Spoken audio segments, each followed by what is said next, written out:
Nós começamos a falar dos apóstolos e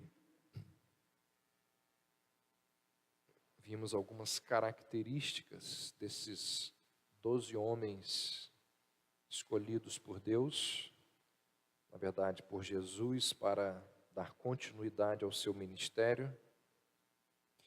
E hoje nós vamos começar a falar de cada um deles de forma mais específica. E o verso 14, então, nos diz assim. Vamos ler a partir do verso 12, mas a minha ênfase hoje é em Simão e Pedro, mencionados no verso 14. Mas diz assim a partir do verso 12: Naqueles dias, retirou-se para o monte, a fim de orar, e passou a noite orando a Deus. E quando amanheceu, chamou a si os seus discípulos e escolheu 12 dentre eles, aos quais deu também o nome de apóstolos. Simão, a quem acrescentou o nome de Pedro, e André, seu irmão. Simão era um nome muito comum naquela época. Existem pelo menos 7 homens com o nome de Simão nos evangelhos. Dentre os 12 discípulos, havia 2 discípulos chamados de Simão. O que nós vamos estudar hoje, a vida dele, Simão. Lucas vai dizer a quem Jesus acrescentou o nome de Pedro. E existia um outro Simão no meio dos 12, que era um zelote. Lá na frente a gente vai falar sobre ele. Então no grupo de 12 tinham 2 homens com o nome de Simão. Mateus capítulo 13, nós temos ali os nomes dos meio-irmãos de Jesus, dos filhos de Maria com José. E um dos meio-irmãos de Jesus tinha o nome de Simão. A Bíblia nos diz, lá em João 6, que o pai de Judas Iscariotes era chamado de Simão. Então já é o quarto aqui, né? O quarto Simão do Novo Testamento. Mateus 26 diz que Jesus, quando esteve em Betânia, comeu na casa de um homem cujo nome era Simão, que tinha sido leproso. Lucas 7, mais à frente, Lucas nos fala de um outro Simão, que era um fariseu, que recebeu Jesus para uma refeição na sua casa. Então nós temos aqui o 6º homem com o nome de Simão no Novo Testamento.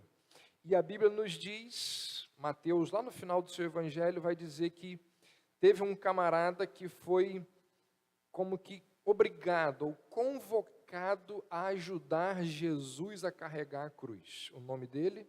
Simão. Então, o nome Simão era muito comum naquela época. E o nome completo do Simão que nós vamos estudar hoje, que nós estamos estudando, é Simão Bar-Jonas. Bar-Jonas significa filho de Jonas. E essa é a única informação que nós temos acerca do pai de Simão, que também é o pai de André. E o nome do pai de Simão e de André, que algumas vezes é chamado de Jonas, também em algumas oportunidades ele é traduzido por João. Então, ou é Jonas ou é João no Antigo Testamento. A Bíblia não diz absolutamente nada sobre a mãe de Simão. E Lucas nos dá uma informação muito interessante, que nas nossas leituras devocionais nós podemos passar por elas sem perceber a importância dela. Lucas nos diz que Jesus chamou a Simão, a quem acrescentou o nome de Pedro. O nome Pedro significa rocha. Na verdade, transformou-se num apelido de Simão. E é muito importante e interessante o que Lucas nos informa aqui. Porque existem outras situações na Bíblia em que as pessoas têm o seu nome trocado. Sarai mudou para Sara. Abrão para Abraão. Saulo para Paulo. Mas não é o caso aqui. Lucas nos diz que, no caso de Simão, Jesus acrescentou um nome a ele. Jesus não lhe deu simplesmente um novo nome para ser usado no lugar do nome antigo. Não, Jesus vai acrescentar ao nome Simão o nome Pedro. Ou seja, ele era conhecido ora como Simão, ora como Pedro, em algumas ocasiões como Simão Pedro. Eu já falei sobre isso aqui algumas vezes. Esse apelido, ele era bastante significativo. E quando a gente estuda a vida desse apóstolo, a gente percebe que Jesus teve uma razão bem específica para escolher, para dar esse nome, acrescentar esse nome a Simão. Quando nós estudamos a vida de Simão, nós percebemos que ele era alguém muito impetuoso. Em outras ocasiões, inconstante, não muito confiável. A tendência de Simão era de fazer promessas que ele não era capaz de cumprir. Ele atirava-se de cabeça em algumas coisas para logo depois abandoná-la, sem ter concluído aquilo para o qual ele se atirou de cabeça. Muitas vezes ele era o primeiro a aceitar um desafio, mas muitas vezes também o primeiro a pular fora do desafio. Então, alguém inconstante, impetuoso, não muito confiável, de forma que quando Jesus o encontrou, ele se encaixava perfeitamente naquela descrição que Tiago faz de algumas pessoas. Tiago vai dizer que existem algumas pessoas que são homens de ânimo dobre, inconstantes em todos os seus caminhos. Conhece gente assim? Gente inconstante. Em 6 meses ela está numa empolgação com a igreja, depois some 1 ano. E assim acontece nas mais diversas áreas da sua vida. Jesus muda o nome de Simão para Pedro, porque, ao que tudo indica, ele queria ou ele desejava que o apelido de Simão, Pedro, servisse para lembrá-lo de algo que ele deveria ser. E dali em diante, a forma como Jesus o chamava transmitia uma mensagem muito sutil. Se Jesus o chamasse de Simão, indicava que ele estava agindo naquele momento de acordo com a sua natureza antiga. Se Jesus o chamasse de Pedro, rocha, era uma espécie de elogio por Simão ter acabado de ter feito algo que merecia louvor.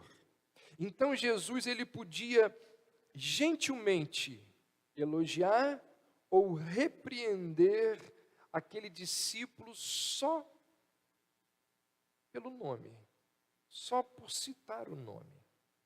Sempre que Pedro tinha atitudes lá do seu velho homem, você pode observar, uma vez eu fiz esse exercício, é algo interessantíssimo. Sempre que Pedro tinha reações que condiziam com o seu velho homem, Jesus o chamava de Simão. Por exemplo, lá no final do Evangelho de Lucas, Jesus vira e diz: Simão, Simão, Satanás me pediu para peneirar você como trigo. No Getsêmani, e Jesus diz isso logo depois de Pedro ter se exaltado. No Getsêmani, quando ele e outros 2 discípulos dormem, quando deveriam estar orando junto com Jesus, é dito assim: voltando Jesus, achou-os dormindo e disse a Pedro: Simão, por que dormes? Não pudestes vigiar 1 hora comigo? Então fica claro que quando ele necessitava de uma repreensão, de uma admoestação, Jesus se referia a ele como Simão. De forma que deve ter chegado um momento que, quando Jesus virava para ele e dizia Simão, ele já se encolhia todo, sabendo que alguma advertência viria de Jesus. E é interessante que João, que, como disse semana passada, e vamos ver quando analisarmos a vida de João, João, que conhecia Pedro muito bem, deviam ser amigos de infância, que cresceram juntos. João, que conhecia Pedro muito bem, vizinhos, sócios no trabalho. No evangelho que ele escreveu, João se refere ao amigo 15 vezes como Simão Pedro. Parece que João não conseguia decidir qual nome usar, porque o tempo todo ele via os 2 lados desse homem, o antigo e o novo homem, de forma que ele vai no seu evangelho juntar esses 2 nomes. Esse detalhe, que não é um detalhe, e que Lucas faz questão de descrever no evangelho dele, Simão, a quem Jesus acrescentou o nome de Pedro. Essa questão do nome de Simão nos lembra que ele era exatamente igual a quem? A mim e você, a mim e a você, não é? Nós somos como Simão, muitas vezes inconstantes, vacilantes, carnais e espirituais. Por vezes sucumbimos aos hábitos da carne. Alguns não por vezes, mas muitas vezes. Outros na maioria das vezes. Em outras ocasiões ele agia de acordo com o Espírito e vencia a carne. Por vezes era pecador, em outras ocasiões agia como deve fazer um homem justo. E é muito interessante que esse homem inconstante, às vezes Simão, às vezes Pedro, ele foi escolhido por Jesus para ser líder dos 12 apóstolos. Em todas as listas, em todas as 4 listas dos apóstolos, o nome de Pedro aparece em primeiro lugar. E isso não acontece de forma acidental, isso não é por acaso. Na lista de Mateus, das 4 do Novo Testamento, que falam do chamado dos apóstolos, na lista de Mateus, o nome de Pedro, que aparece em primeiro lugar, ela vem com um adjetivo. Diz assim, Pedro o primeiro. E a palavra traduzida como primeiro é um termo grego que significa protos, e não se refere ao primeiro de uma lista. Ali a referência é chefe. Mateus está dizendo, Jesus chamou 12. E aí ele começa a descrever, Simão Pedro, o chefe. ele era o líder dos apóstolos. Isso é surpreendente. Quando Jesus sobe aos céus e a igreja é instituída ali em Pentecostes, a igreja de Jerusalém, quem é o líder da igreja? Pedro. Simão Pedro. Jesus apanha aquele homem comum, com uma personalidade ambivalente, inconstante, impulsiva, e transforma aquele homem num líder, como uma rocha. Transforma aquele homem inconstante no maior pregador do grupo dos apóstolos. Jesus apanha aquele homem que tinha lá uma quantidade enorme de defeitos e o transforma naquela figura predominante dos 12 primeiros capítulos do livro de Atos, que são os capítulos que falam do nascimento da igreja. O livro de Atos é dividido entre Pedro e talvez o maior teólogo, certamente o maior teólogo da história da igreja, Paulo. Primeira parte de Atos fala de Pedro. Segunda parte fala de Paulo. É esse homem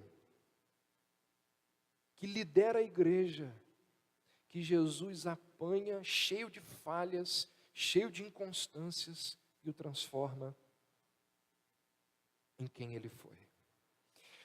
Apesar de todas as suas contradições, Pedro tem algumas características que são dignas de admirarmos e de imitarmos.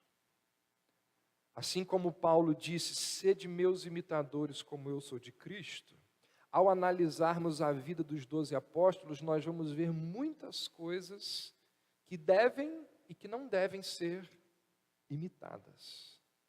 O que nós devemos imitar da vida de Simão Pedro? Primeiro, curiosidade. Irmãos, curiosidade é algo fundamental para o nosso crescimento em todas as áreas da vida.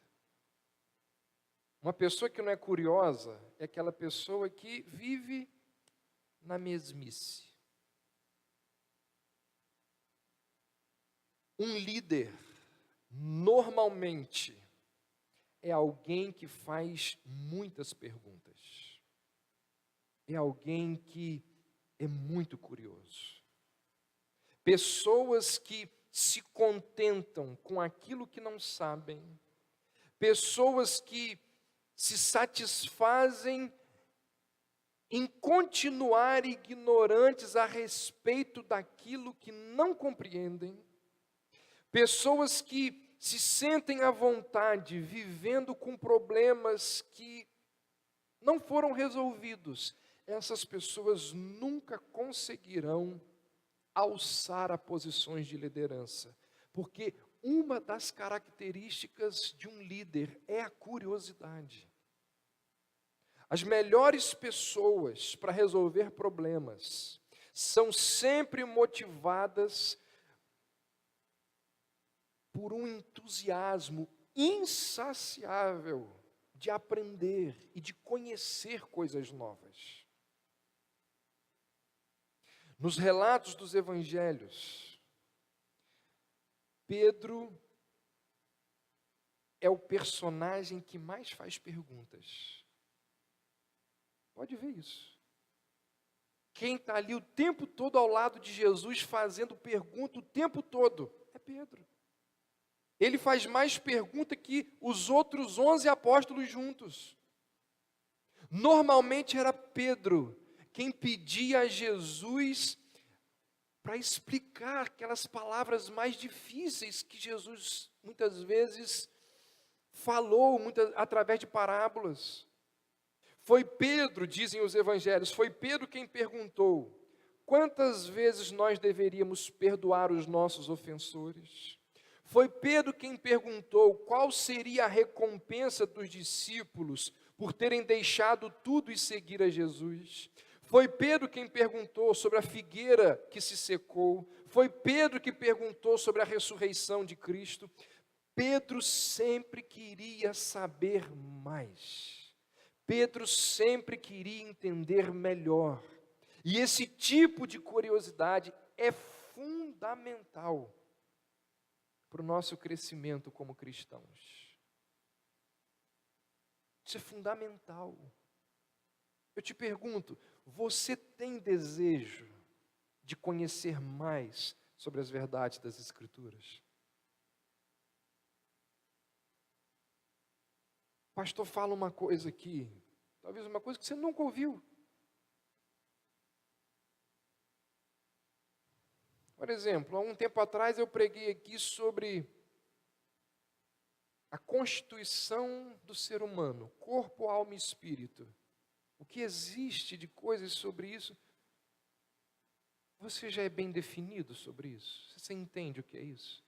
Isso é uma questão de fé, está na Bíblia. Alguma vez você foi ler? Nós lemos, irmãos, nós lemos livros. Nós buscamos nos aprofundar. Nós não temos um coração, uma mente curiosa para as coisas de Deus, para a palavra de Deus. Me surpreende como é possível um cristão, principalmente aqueles que se dizem reformados, não investir em leituras, não investir em congressos, não investir em ferramentas que o ajudarão a crescer na fé. Eu não tenho como dizer isso, porque desde jovem, desde lá dos meus 17 anos, eu sempre, por entender que Deus tinha me chamado para ser pastor, eu sempre li muito sobre teologia, e é o que eu mais leio. Mas eu fico pensando, se eu fosse um advogado, um dentista, um médico, sei lá, se eu fosse qualquer outra coisa, se eu fosse só professor, será que eu iria ler sobre teologia? Isso é um dever nosso.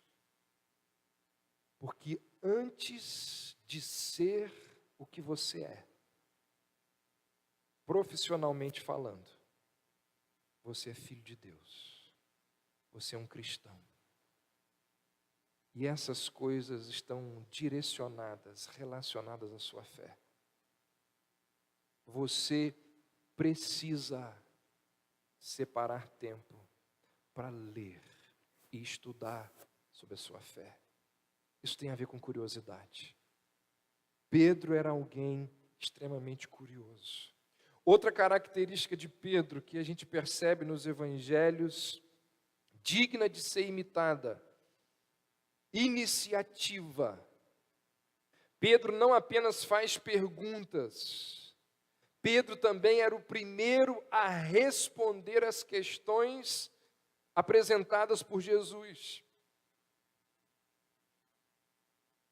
Com frequência, Pedro avançava com ousadia até onde os anjos tinham receio de pisar.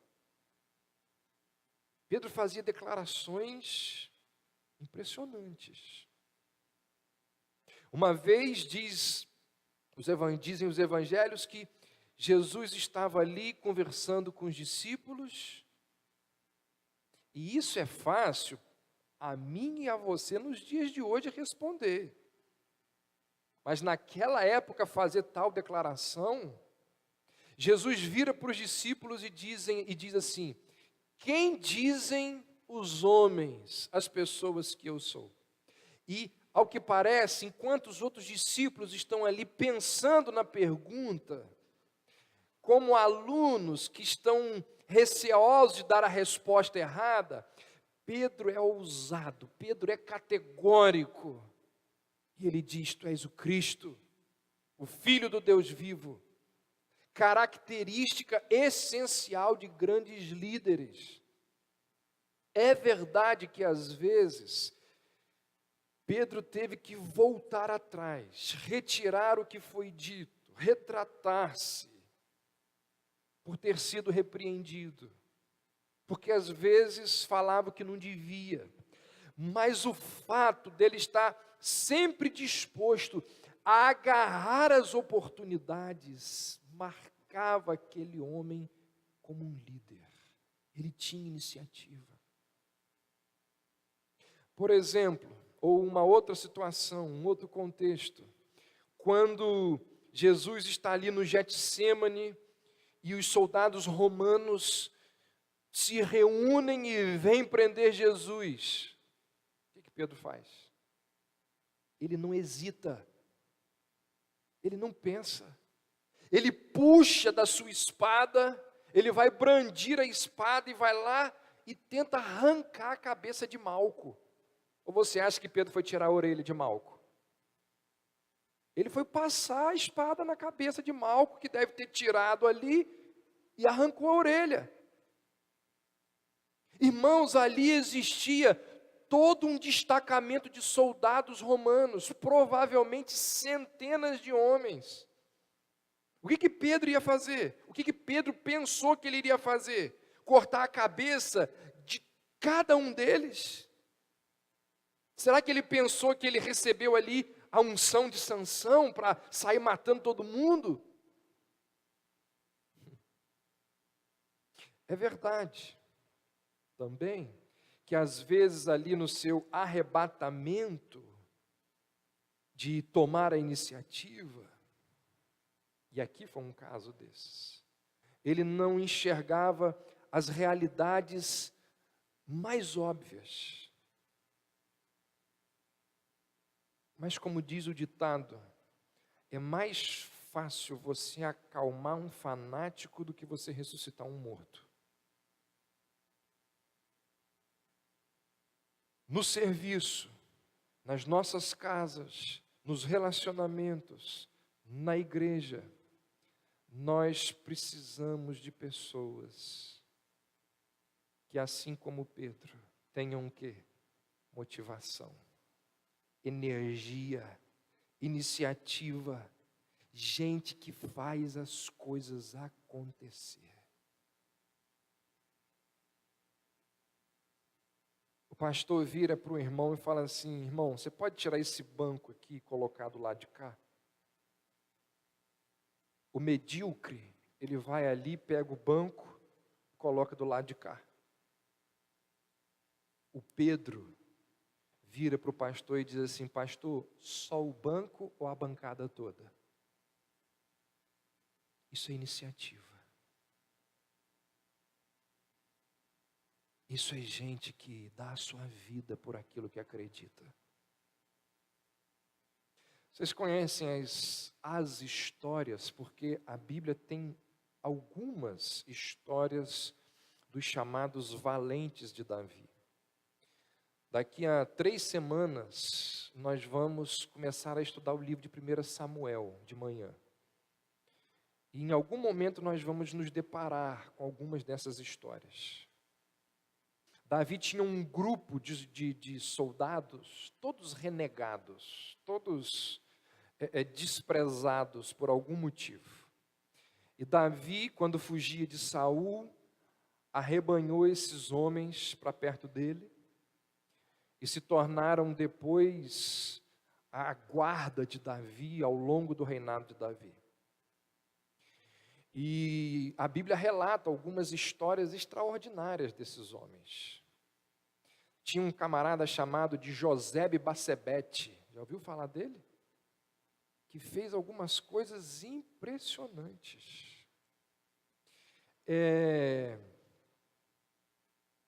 Tinha um camarada chamado de Dodô, está lá no Antigo Testamento, que na verdade era o filho de Dodô, que era um dos valentes de Davi. E entre esses valentes, a Bíblia diz que existiam 3 que não receberam nome, que eram, na verdade, anônimos. E diz a Bíblia que Davi um dia estava fugido de Belém, porque A cidade tinha sido invadida pelos filisteus.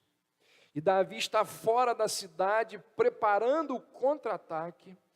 E Davi está ali numa tarde, e ele fala consigo mesmo. Davi diz assim, Davi suspira. Ele pensa alto, ele diz assim: quem me dera beber daquela água que está junto da fonte de Belém. Uma água saudável. E diz o texto que aqueles homens ouviram o que Davi disse. E eles, com o perigo de vida, eles entram no acampamento filisteu, vão lá, com perigo de morrer, apanham a água e trazem a Davi para satisfazer o desejo do rei. O que surpreende é que Davi não deu ordem nenhuma. Ele suspirou. E aqueles homens que ouviram o suspiro do seu líder, realizaram algo impensado. O que é isso? Iniciativa. Irmãos, como que nós precisamos de pessoas com essa característica? Gente que, quando você pensa em pedir um favor, a pessoa já está vindo com as respostas, com as possibilidades. E você pergunta: mas como assim? É porque eu sabia que você ia, já está trazendo a resposta. Quem trabalha em empresa sabe disso. Os grandes executivos, eles pagam fortunas por pessoas assim. Por gente que tem iniciativa, por gente que resolve problemas sem que o gerente, sem que o dono, sem que o líder peça, ele já percebeu e ele vai e faz.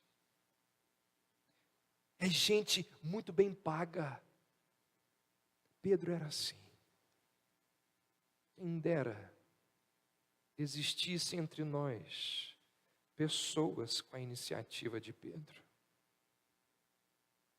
E um parêntese aqui, não tem nada a ver com o que eu estou falando do Pedro, mas voltando lá à história. Lembra do que aconteceu quando eles trouxeram a água para Davi? Davi apanha aquela água e na frente deles faz assim, joga a água no chão.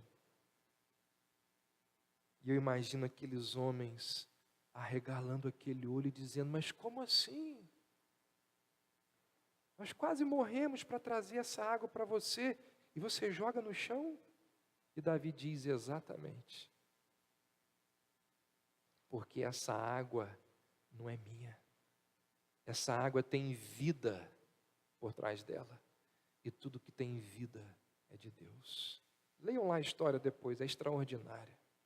Terceiro, curiosidade, iniciativa e envolvimento. Quando Jesus chega até os discípulos ali andando por sobre o mar, qual dos discípulos que pula do barco?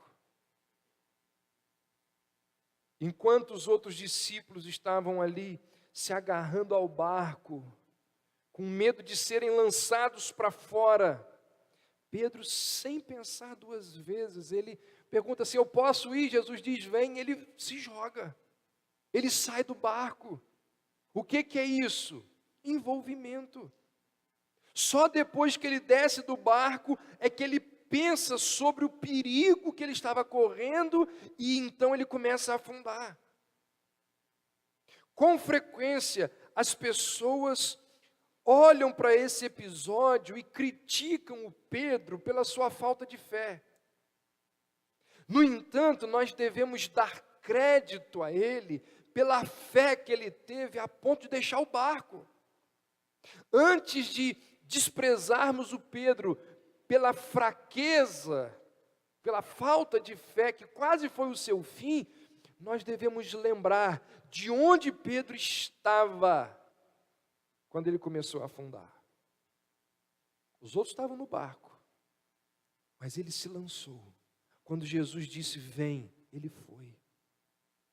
Grandes homens não ficam sentados nos bastidores, dizendo a todos o que fazer,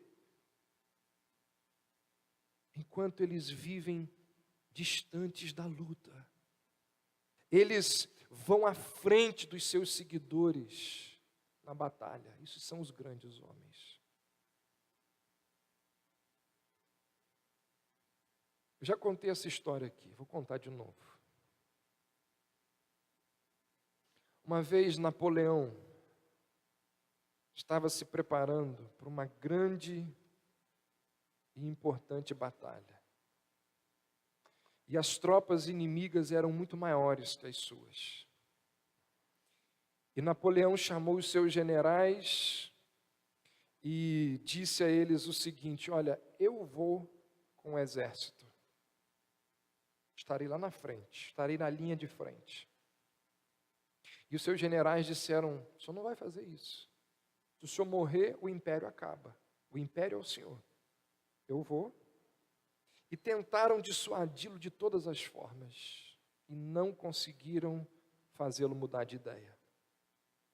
Um dos seus generais, na madrugada que antecedia a esse dia, um homem chamado Junot, talvez um dos mais famosos, ele vai à tenda de Napoleão, durante a noite o acorda e diz: se o senhor morrer, tudo que nós fizemos até aqui terá sido em vão. Amanhã a batalha vai ser árdua.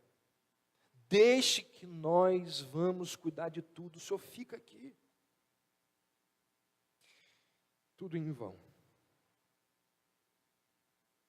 E ele ali falando, até que Napoleão, já cansado daquilo, precisando dormir, ele vira e diz: Junot, não tem jeito, eu vou. E o general disse: mas por que, comandante? E ele disse: é mais fácil puxar do que empurrar. Que coisa extraordinária. Não é por acaso que Napoleão era um gênio. Depois de Jesus Cristo, o homem que mais tem biografias escritas na história é Napoleão. Isso é envolvimento. É mais fácil puxar do que empurrar. Tem que estar à frente. Apesar de Pedro ter negado a Jesus, ele e João foram os únicos que seguiram a Jesus até a casa do sumo sacerdote para ver o que seria feito de Jesus, não foi isso? Envolvimento. E Pedro, ele ainda foi além. Pedro, mais do que João, foi aquele que estava próximo o suficiente de Jesus para que Jesus o olhasse nos olhos. Não foi isso que aconteceu quando o galo cantou? Pedro estava muito próximo de Jesus. Então, apesar do seu medo e da sua fraqueza, Pedro era tão envolvido com Jesus que ele não foi capaz de abandonar Jesus completamente. Nós falamos da negação de Pedro, mas onde estavam os outros? Já tinham corrido há muito tempo. Quando todos debandaram, Pedro tentou ficar o mais próximo possível de Jesus. Então Pedro, ele tinha paixão pelo envolvimento pessoal. Se envolvia. E gente, envolvimento é o contrário de quê? De indiferença. Talvez um dos maiores males da nossa época e da nossa cultura seja a indiferença. Se você me perguntar qual é a maior dificuldade da Igreja Batista Reformada hoje, você como pastor, eu vou dizer: indiferença. Indiferença. Se você perguntar a alguns outros pastores aí, provavelmente a resposta deles será indiferença. Você fala, promove, apela. Qual é a resposta? Indiferença. Nós vivemos numa sociedade extremamente individualista. Sociedades ou pessoas individualistas, o que elas oferecem aos outros? Indiferença. Pessoas egoístas oferecem o que às outras? Indiferença. Não é o meu? Dane-se. É assim que a gente age. É a atitude de muitos de nós. É a postura de vida de muita gente. Então nós precisamos de pessoas como Pedro, envolvidas, comprometidas, dedicadas ao Senhor. Indiferentes. E aí, nós precisamos ter muito cuidado. Porque, como disse, eu concordo com Érico Veríssimo, ele disse assim: o contrário de amor não é ódio, é indiferença. E se nós somos indiferentes para com o reino de Deus, cuidado. Isso é sinal gravíssimo da nossa fé. Fica claro nas Escrituras que com o passar dos anos, com o passar do tempo, Pedro deixou de ser Simão e passou a ser rocha. Com o auxílio do Espírito Santo, trabalhando no seu coração, Pedro se tornou um grande líder. Apesar das Escrituras não relatarem a morte de Pedro, Jesus diz como que Pedro iria morrer. Abra aí rapidamente, João capítulo 21.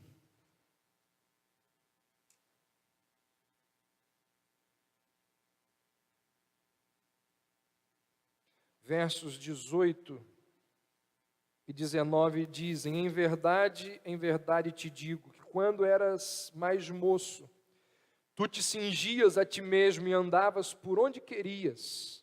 Quando, porém, fores velho, estenderás as mãos, e outro te cingirá e te levará para onde não queres.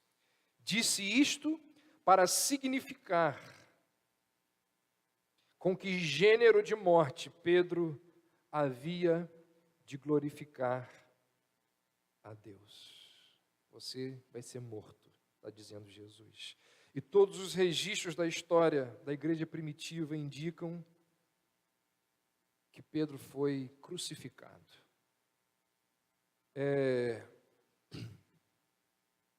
Um teólogo do primeiro século, também historiador, chamado Clemente, ele diz que antes de Pedro ser crucificado, ele foi forçado a assistir à execução da sua esposa. E quando ele, ao vê-la sendo levada para a morte, Pedro chamou-a e disse assim: lembre-se do nosso Senhor, para que ela não fraquejasse, para que no caminho ela não negasse ao Senhor.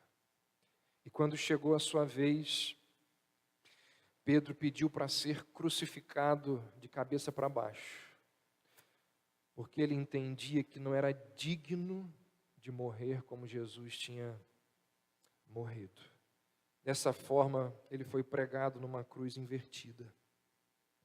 Irmãos, a vida de Pedro pode ser resumida nas palavras finais da epístola que ele escreveu. Querem ver?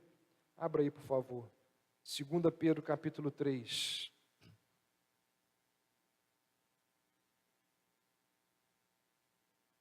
Segunda Pedro 3, o último verso diz: antes, crescei na graça e no conhecimento de nosso Senhor e Salvador, Jesus Cristo. Simão, inconstante, falho, cheio de incoerências. que foge com medo da morte, se transforma no líder dos apóstolos, do colégio apostólico, no líder da igreja de Jerusalém. Morre como um mártir. Foi um grande homem. O que aconteceu? Do Simão até o Pedro. Cresceu na graça e no conhecimento de Jesus Cristo. Aqui está um resumo da vida dele. E aí ele diz: a ele seja a glória, tanto agora como no dia eterno, porque ele sabe que quem faz isso é o Senhor Jesus. Mas Lucas nos fala não apenas de Pedro, Lucas nos fala também de André. Vamos voltar lá? Lucas 6, verso 14, diz: Simão, ao qual também chamou Pedro, e também André, seu irmão. André foi, não sei se você já ouviu falar disso, mas André foi, dos 12, o primeiro discípulo a ser chamado por Jesus. Quem nos diz isso é João. Lá no primeiro capítulo do Evangelho de João, diz que o primeiro discípulo a ser chamado foi André. E esse encontro de André com Jesus se deu no primeiro dia depois do batismo de Jesus. André e João, irmãos, eles estavam ao lado de João Batista, eram discípulos de João Batista. Quando Jesus passou por eles, João vira para os seus discípulos, e André e João estavam ali, e João vira e diz assim: eis o Cordeiro de Deus, que tira o pecado do mundo. E diz o texto que imediatamente os dois, André e João, deixaram João Batista e passaram a seguir Jesus. E é muito interessante que a primeira coisa que André fez após esse encontro com Jesus foi dar a notícia a Pedro. Diz o verso 41 de Lucas de João 1, ele achou primeiro o seu próprio irmão, Simão, a quem disse: achamos o Messias, e o levou a Jesus. O que está acontecendo aqui, gente? André chamado por Jesus, e ele corre até Pedro, porque a notícia era boa demais para guardá-la apenas para ele. João vai dizer que Pedro e André eram da vila de Betsaida. Eles dividiam uma casa em Cafarnaum, e de lá eles tocavam um comércio, quase que uma indústria de pesca. Esse local, Cafarnaum, ele era um ponto privilegiado, porque ele situava-se numa parte do Mar da Galileia, que era um lugar excelente para pesca. E Cafarnaum ficava numa junção de importantes rotas comerciais. Pessoas que precisavam vender e comprar produtos tinham que passar por Cafarnaum. E é muito provável que desde a infância, Pedro e André tivessem amizade com outros dois pescadores, Tiago e João. E tudo indica que esses 4 homens tinham interesses não só profissionais, mas interesses espirituais em comum. E o interesse desses 4 homens era encontrar o Messias. Eles visitavam o deserto onde João pregava, e os 4 se transformaram em discípulos de João, e lá eles encontraram Jesus pela primeira vez.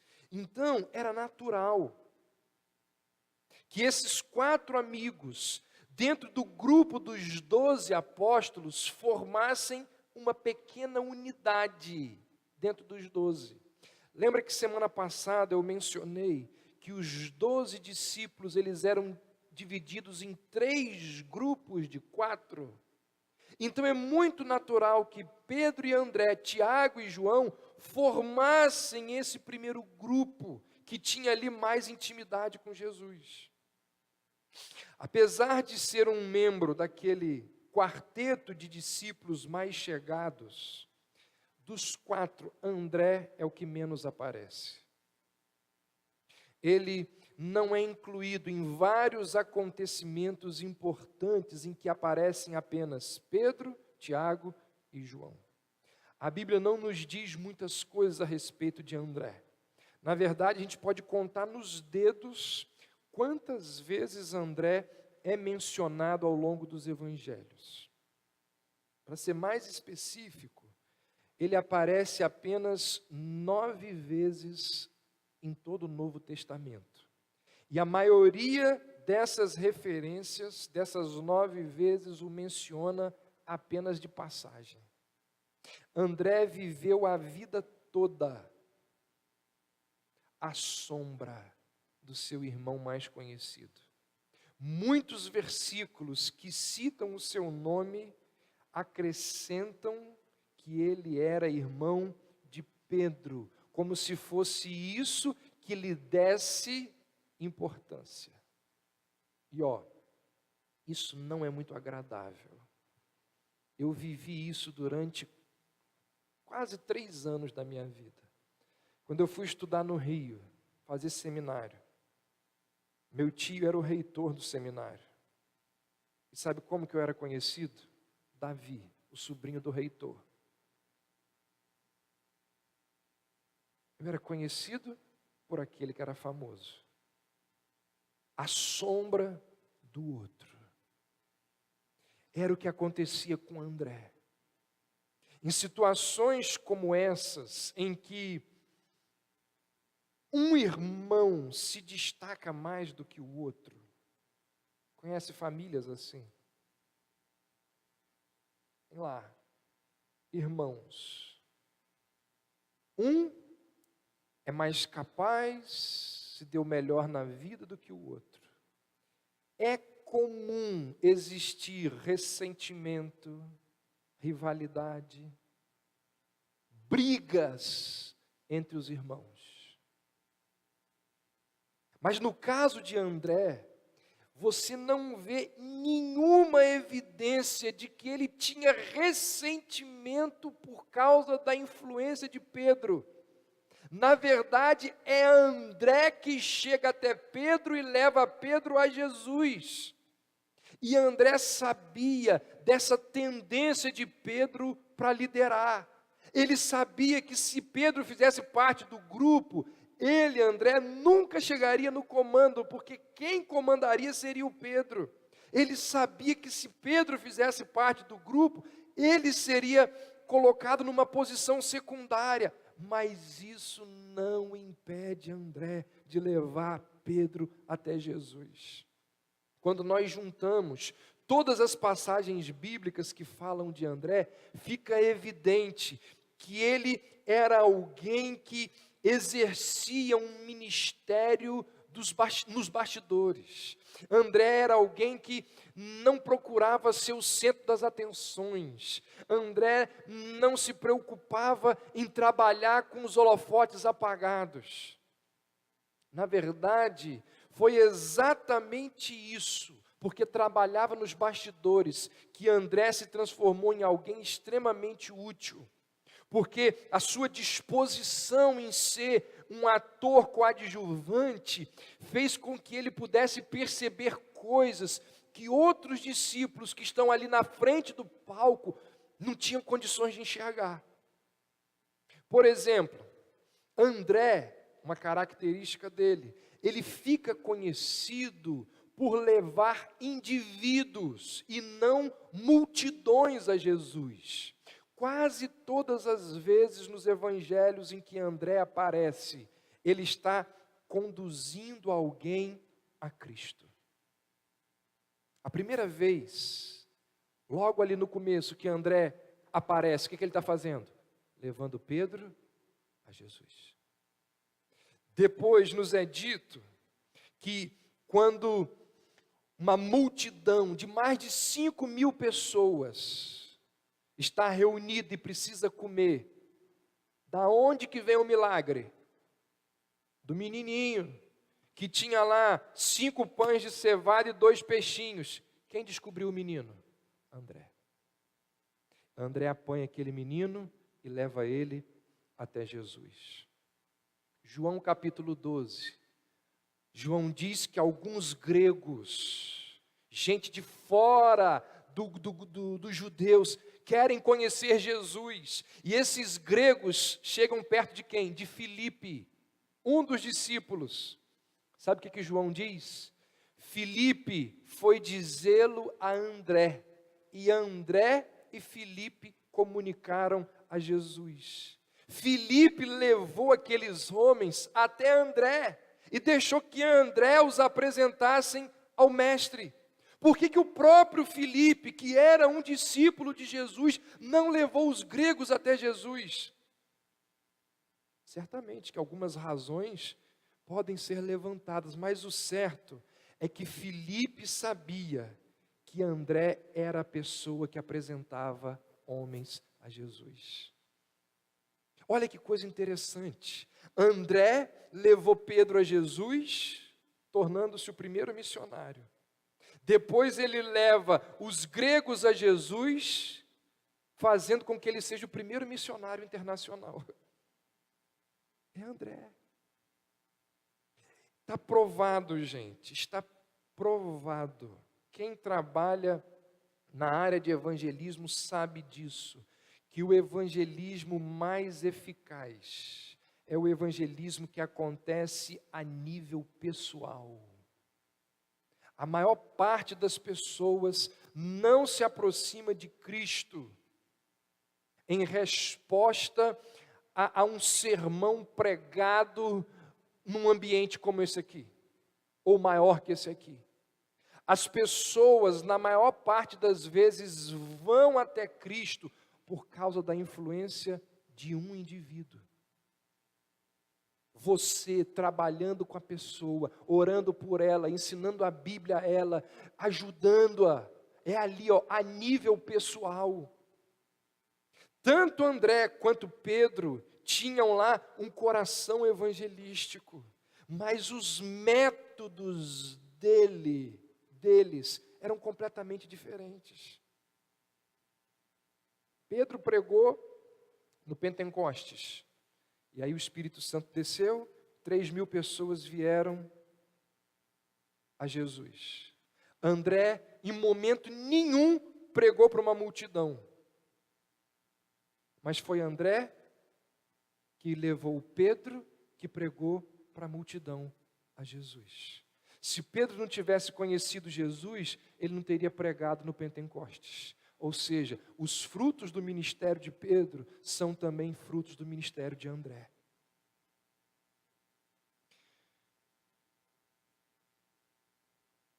Quantas pessoas você já levou a Cristo?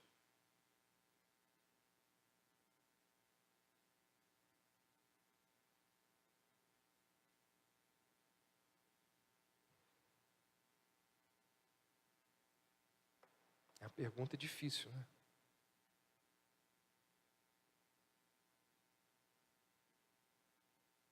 Jesus disse assim, indo por todo o mundo, fazei discípulos. Quantos discípulos você já fez? Você não tem vergonha, não, da sua consciência estar dizendo assim para você, zerinho. Da sua consciência está te dizendo assim, nenhuma. Semana retrasada, fizeram um meme de Billy Graham chegando no céu e uma multidão vindo saudá-lo. Dizer a ele, muito obrigado, porque cheguei aqui através da sua instrumentalidade. se fizesse um meme seu?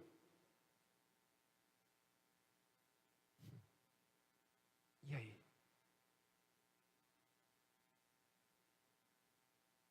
André era alguém que levava pessoas a Cristo.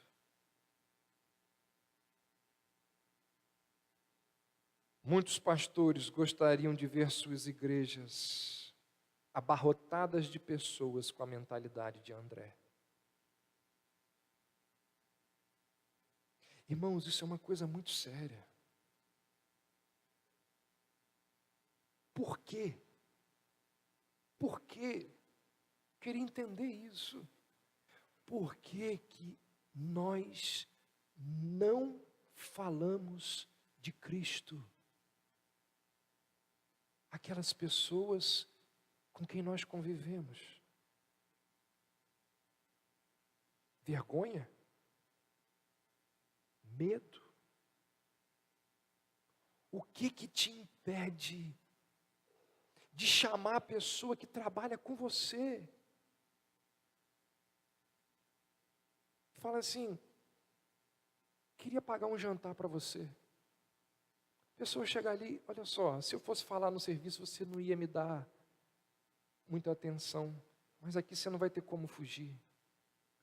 Quero te apresentar o Evangelho de Jesus Cristo. O que nos impede de fazer isso? Numa lanchonete, em algum... Por que a gente não fala de Cristo para as pessoas?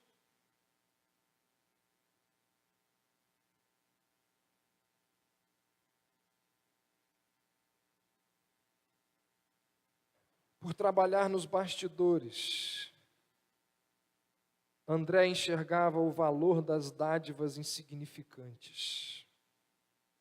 Isso aqui também é algo muito valioso. Diz a Bíblia que Jesus chama os discípulos e diz assim: alimentem a multidão. Aquela frase famosa que se transformou anos atrás num dos slogans da Junta de Missões Mundiais dos Batistas: dai-lhes voz de comer. E os discípulos acham que aquilo é um absurdo. Como que os discípulos dariam de comer a toda aquela multidão? Nem em Campos, 5.000, como que se alimenta? Não tem como, nem numa cidade grande. E aí no meio daquela fala de Jesus e dos discípulos olharem um para o outro e dizer, André aparece e diz a Jesus, eis aqui um rapaz que tem 5 pães de cevada e 2 peixinhos. Mas isto que é para tanta gente?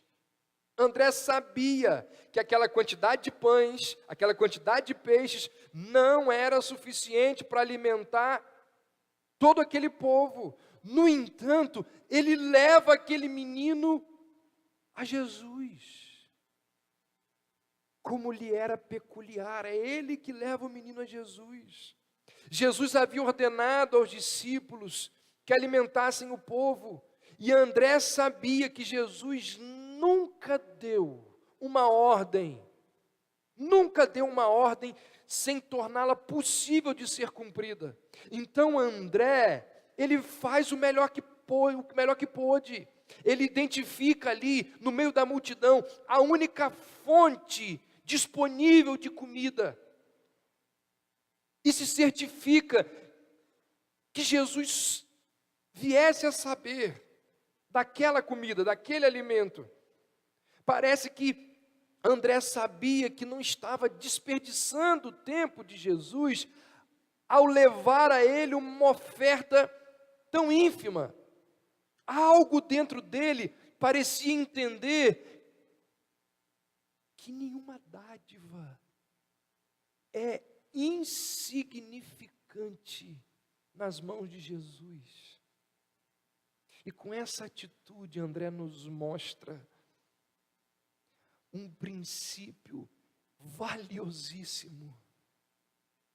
André nos ensina que não é a grandeza de uma dádiva que conta, mas a grandeza do Deus a quem ela é oferecida, a quem ela é ofertada. No final das contas, foi André que preparou o caminho para o milagre. É claro que para servir a multidão, Jesus não precisava do almoço daquele menino. Jesus poderia ter criado alimento ali do nada, com facilidade. Ele trouxe maná do céu. No entanto, o modo como Cristo alimentou os 5.000 serve de ilustração para o modo como o nosso Deus opera. Meus irmãos, o nosso Deus, Ele toma as dádivas mais insignificantes, mais sacrificiais de pessoas fiéis e as multiplica de modo a realizar coisas extraordinárias. Você crê nisso? Os nossos dons, os nossos talentos, os nossos recursos, o nosso tempo, mesmo que sejam pequenos e insignificantes, eles precisam ser colocados diante de Deus.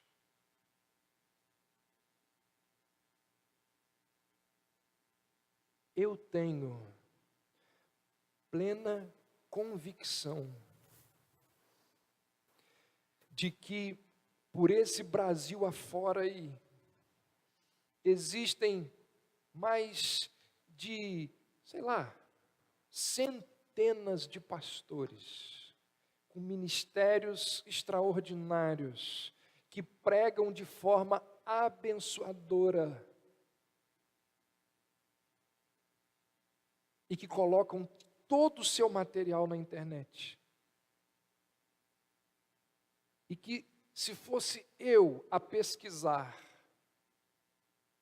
coisas boas para a minha vida, eu jamais assistiria os vídeos da Igreja Batista Reformada sem antes assistir o deles. Ou seja, eu nunca assistiria. Porque eu sei que tem gente muito melhor. Por que a gente faz o que faz aqui então? Porque eu creio que Deus pega coisas insignificantes e pequenas e abençoa pessoas ao redor desse mundo. Às vezes a gente ouve algumas coisas e eu fico pensando, como que isso foi capaz de acontecer? E eu me lembro que Deus pega pães, peixes e alimenta multidões. André sabia disso. E ele colocou diante de Deus aquilo que ele podia. É o que eu tento fazer. Oferecer ao Senhor aquilo que eu sou capaz. Todos nós deveríamos oferecer a Deus aquilo que Deus tem nos dado. Meu irmão, se você é convertido, você tem dom. A Bíblia diz que todas as pessoas que são convertidas têm um dom dado por Deus. E você precisa desenvolver o dom que Deus lhe deu. Eu te pergunto, de que maneira você tem dedicado o seu dom ao Senhor? Por fim, por trabalhar nos bastidores, André enxergava o valor do serviço discreto. Existem pessoas Existem pessoas que não querem participar da banda se não for para tocar o bumbo. Se não for para tocar o bumbo, eu não vou. Essa era a tendência de Pedro, de Tiago, de João. Lembra que eu falei aqui semana passada que eles viviam brigando? Nos evangelhos diz que eles brigavam, discutiam entre si para ver quem era o maior. Olhou lá no Face, a minha mensagem teve 2.000 curtidas, e a sua? Era desse nível o negócio. Não era assim? Para ver quem. André não é o caso. Em momento algum, André é citado como alguém que participa desse tipo de discussão. André está mais preocupado em levar pessoas a Jesus do que receber o crédito por isso. André não trabalhava almejando a honra. Muito diferente do filho pródigo que ficou em casa. Quando o pai vai falar com ele, ele joga na cara do pai: há tantos anos que eu te sirvo. E o Senhor nunca me chamou lá na frente da igreja para me honrar. André é o retrato perfeito daquelas pessoas que trabalham em silêncio, em lugares humildes. Quando Paulo escreve à igreja de Éfeso, Paulo diz que existem pessoas, olha o que Paulo diz, que não servem à vista para agradar a homens, mas como servos de Cristo, fazendo de coração a vontade de Deus. André era uma dessas raríssimas pessoas, disposto a ficar em segundo plano, se fosse necessário. Não se importava de ficar escondido, desde que o trabalho estivesse sendo realizado. Nunca pregou para multidões, nunca fundou igrejas, nunca escreveu uma epístola. Não é mencionado em Atos, não é mencionado em nenhuma das epístolas. Mas continuou trabalhando fielmente para o seu Senhor. Essa é uma lição que muita gente tinha que aprender. As Escrituras, elas nos advertem sobre homens que buscam os primeiros lugares, homens que buscam a proeminência. E as Escrituras nos alertam que isso é perigosíssimo. A Bíblia diz: não queiram, Tiago vai dizer, não queiram, irmãos, muitos de vocês não queiram se tornar mestres, sabendo que os mestres receberão maior juízo de Deus. Os mestres terão um juízo num padrão muito mais elevado. Mas tem gente que só trabalha se tiver com holofote em cima dele.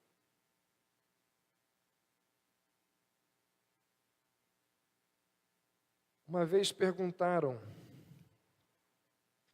ao maestro da Filarmônica de Nova York.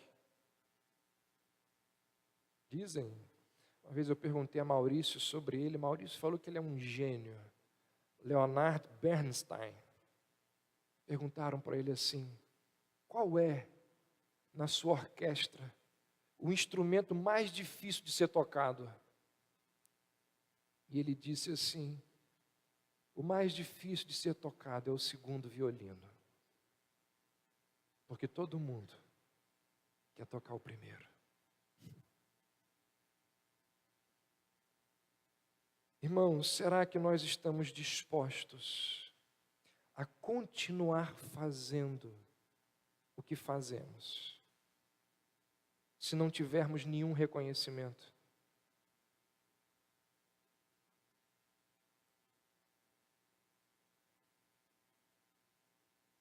Isso é difícil. saiba que Deus, no tempo dele, da forma dele, há de te reconhecer. Não busque os holofotes desse mundo. Busque o reconhecimento de Deus. O autor aos Hebreus diz que Deus não é injusto para se esquecer do vosso trabalho e do amor com que o serviste. André sabia disso. Ele fazia as coisas para Deus e não para as pessoas.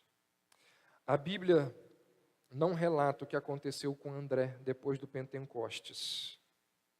Seja qual for o papel que ele tenha desempenhado na igreja primitiva, certamente que foi um papel nos bastidores. Mas a tradição fala de André. E a tradição diz que André foi pregar na Sítia, que atualmente é a Rússia. Por isso que, até hoje, o padroeiro da Rússia e também da Escócia é André. E um relato diz que André levou a esposa de um governador a Cristo. E esse governador ficou extremamente enfurecido, porque a sua esposa se converteu ao cristianismo. E ele exigiu que a sua esposa renunciasse à sua devoção a Jesus, e ela, por recusar, André foi crucificado. E, segundo a tradição, ele foi crucificado numa cruz em forma de X. E, de acordo com as ordens desse governador enfurecido, aqueles que o crucificaram deviam amarrar as suas mãos e não pregá-las, porque uma vez amarrado ele ficaria mais tempo ali. Então, para prolongar o seu sofrimento, ao invés de ser pregado, ele foi amarrado à cruz. E, de acordo com esse relato, André ficou pendurado naquela cruz em X durante 2 dias. E durante esses 2 dias em que ele ali ficou, as pessoas que passavam por ali e o viam crucificado, ele dizia àquelas pessoas: busque a Jesus Cristo. Até o fim da sua vida, até o momento final, ele tentou levar pessoas a Jesus. Irmãos, quando a gente olha para a vida desses homens, e a gente olha para as nossas, que coisa, que discrepância. E o pior de tudo é que eram homens comuns, como eu e você. Pessoas incoerentes, cheias de pecados, mas que se dispuseram a honrar o seu mestre, a honrar o seu Senhor. Que Deus use essas palavras, que Deus use essas verdades para estimular o nosso coração a servi-lo com todo o nosso ser. Gente, coisa boa é servir a Jesus. Coisa muito boa é servir a Jesus. Quem dera nós entendêssemos isso. Aquele homem uma vez disse: no serviço do meu rei, eu sou feliz. Esses homens serviram a Jesus até o fim das suas vidas. Esses homens estiveram dispostos a sofrer o que sofreram, mas a servir a Jesus. Que o exemplo, a vida desses homens possa inspirar as nossas vidas a servirmos a Jesus com todo o nosso ser. Vamos orar? Ó Deus, perdoa-nos quando nós somos tão egoístas, tão indiferentes,